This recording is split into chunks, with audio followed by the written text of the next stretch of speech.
Hey everybody, today I'm going to be installing new turn signals in the mirrors on this 2005 SLK 55 AMG.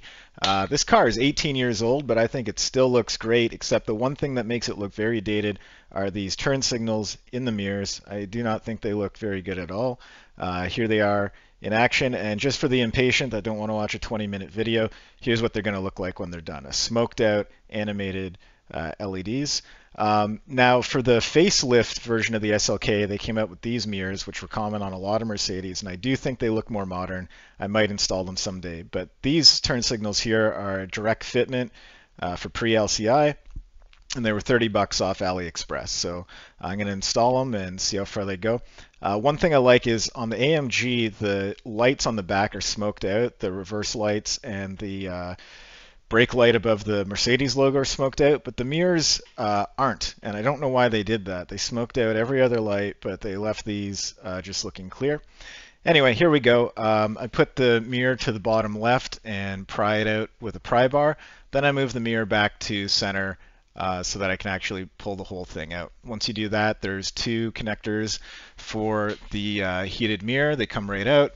And if you've got auto dimming, you're going to have this connector here, which I pulled out with a pick tool. I found it a little hard, but eventually I got it out. So now there's three screws that hold the motor mirror mount in place. Hard to see in this photo, but it's pretty obvious when you look at it yourself. You can't miss it. So remove those three motor screws, set it aside, and then there's a clip, like a plug, to power the motor. Just get a pick tool out, and there's a little gray tab that you push in. It was actually pretty easy to release, and you'll see that in a second. Now, after I get these screws out, there are three other screws holding the shell to the mirror arm. Go ahead and remove those. Again, they're pretty easy to see, different color screws than the ones for the motor, different length, so you won't be able to miss that. This whole process seemed a little intimidating at first, but it was pretty simple. I was worried about breaking stuff, but I don't really feel that way anymore. It seems like a pretty safe job. So there we go. I'm removing the last screw, and then I'll disconnect the motor and get it out of the way. So I get in there with the pick tool. Definitely hard to see there, but it was pretty easy. Again, there's a little gray tab. So to get the mirror off, you just pull it straight out. Nothing crazy here. Didn't feel like I was going to break anything, and it just slides right off. And then after that, I go ahead and remove the two screws that are holding in the LED turn signal, the original one.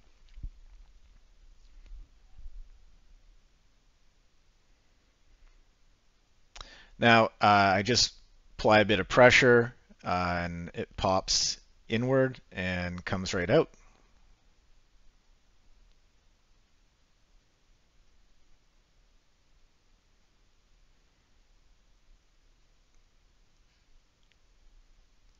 Now, one thing you'll notice hard to see with this camera angle is the power connector is affixed to the turn signal. You'll see if I compare it to the aftermarket one, its power connector is not affixed to it. It's just flopping around there. So when you reinstall this thing, you are going to have to get your fingers kind of behind it and push that connector into place. This was not that difficult though, so it needs to connect in right there.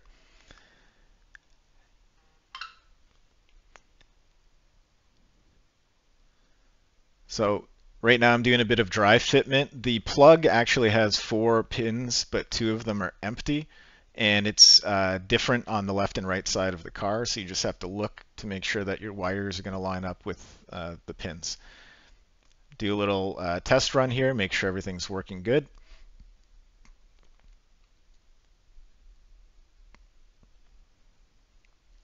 And we're ready to install it back into the shell of the mirror. It just kind of like fits in with a little tab on the one side, and then it's 2 screws on the other. I will say the fitment isn't as good as OEM. The OEM one has a gasket around the LED. This doesn't.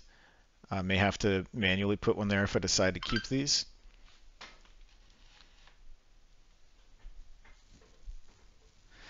And to get it back on, it just slides over top. You just have to make sure that the wire's out of the way, which really wasn't that big of a deal, and that the tabs for the 3 screws to attach the housing are lined up properly. See, I'm fiddling a bit there. I reached behind, plugged in the power connector. I just left the hazards on. Not too worried about shorting out the system.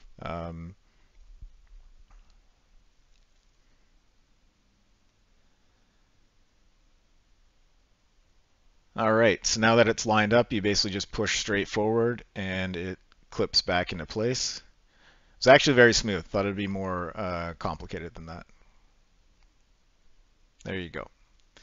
So here's just another view of me on the outside showing me putting it back on, just to give you another vantage. And yeah, take a moment to get some better shots of it going here.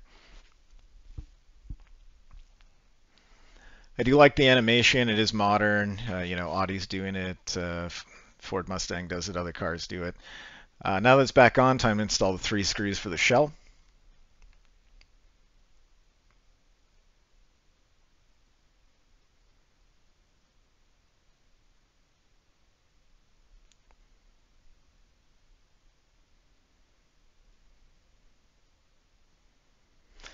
After that, time to put the motor back on. So first thing I do is I clip the power back into it, and it lines up pretty obviously.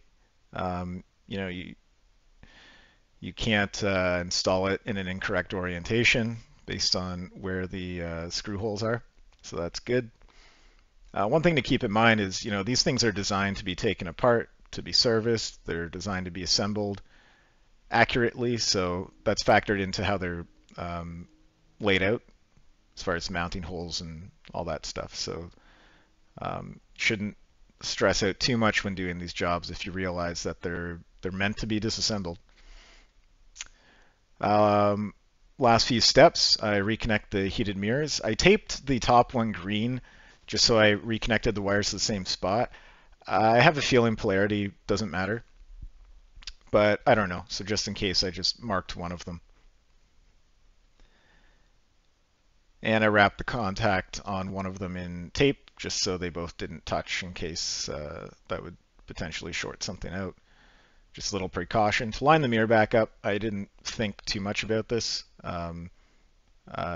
Just kind of fit it over and pop it into place.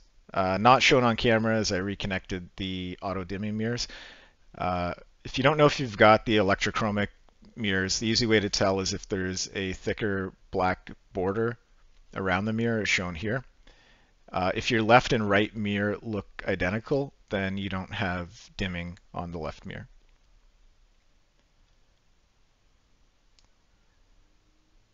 All right, so that just pops back into place. There we go. And we're done with that side. So I like that. I like that these animations happen when you lock and unlock the car. I think that's pretty neat. And you can compare the left side to the right side. I really do think the left side makes it look dated. And I'm so far happy with the upgrade. I still do think that the facelift lights look better. I still might do that one day. So now I'm doing the right side. This one went a bit quicker because I've learned a bit more. So I pop the top off, then readjust the mirror, and you can actually see it kind of just fall out. Perfect. Move the mirror back. Only the 2 tabs to remove this time. Disconnect one, wrap it in tape. Repeat the same process I did before. While you're doing this, you're going to get fingerprints all over everything. So, you know, give everything a nice clean afterwards. Another option would be to just smoke out the original OEM ones with some tint. I would totally consider doing that too. Especially on the AMG, I just think it looks wrong being clear. 3 screws for the motor, you know the drill. But there's not a lot of detailed videos for this car online, especially not in like 1080p. A lot of the videos for this car are from its era, the mid 2000s, so it's filmed on a potato camera.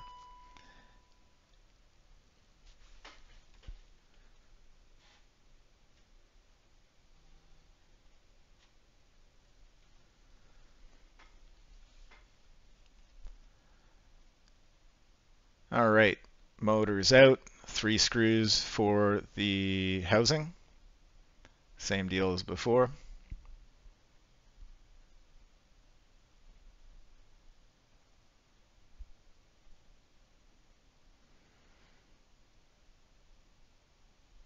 Like and subscribe if you appreciate no background music. I didn't want to impose any of that. So yeah, pull straight back, comes off.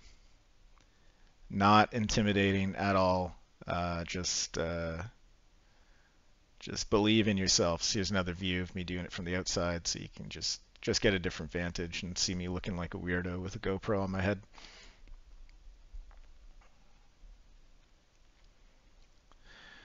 Two screws, removing the OEM turn signal.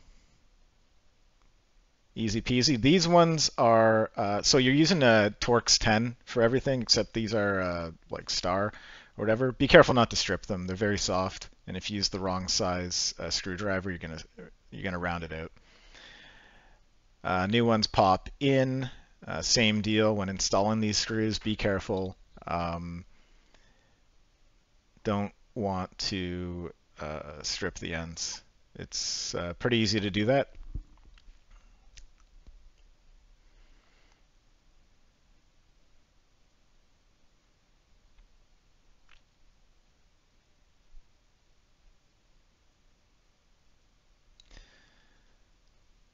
All right, before I put it back on, I do a dry fit. That connector pops straight off, gives you a bit more room for testing.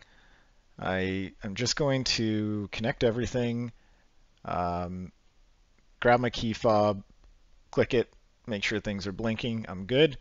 Then I'll disconnect, put that connector back into its hole, and get the housing on.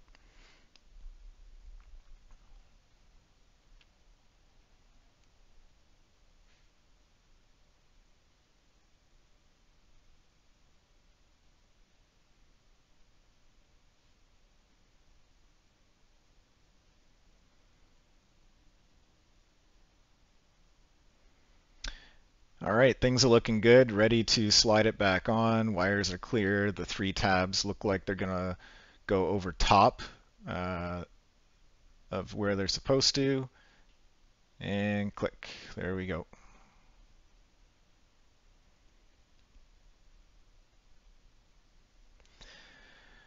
Screwing everything back in, just reverse the install. Again, you can't really see a lot here. I'll try and get some better lighting set up next time.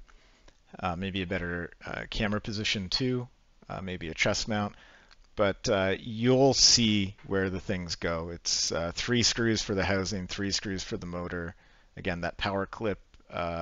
Some clips can be quite stubborn to get in and out. The power clip for the motor was surprisingly easy. It was one of the more pleasant ones I've dealt with. It's a black connector with a gray tab, and I just took a pick tool, lightly depressed the clip, and it came right out.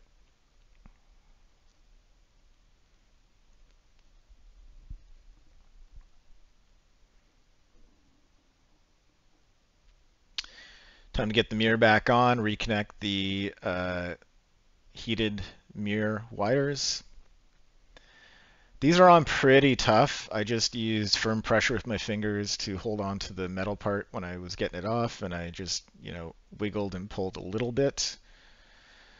Again, I just do a quick check to make sure things look like they're lined up, push it on,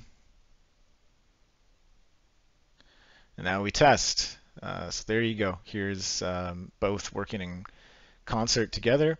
I think it's a good look. Um, I still think the facelift ones would be better, and I might go with it. But hey, these were $30. I think they look much better. I got them off AliExpress. Fitment wasn't perfect, um, but not bad. I think not bad. So testing with the key fob, little lock unlock action. I like that. I do like that. I'll see that walking up to my car. Here's some footage from the security camera in my garage. You can take a moment to compare the mirror on the right with the mirror on the left. Tell me what you think style-wise. If you found this helpful, please like and subscribe. I'm planning on creating more videos like this showing some modifications I'm doing to my car in particular. Front camera that's hidden below the Mercedes logo. I'm going to replace the upper grille with the facelift mesh grille. I've got a new steering wheel showing up with paddle shifters. I have a new wind deflector showing up that I'll be installing. Let's see, what else? I will be doing another Android OS install video on the car as well. I've upgraded to a faster, better unit. All right, thanks.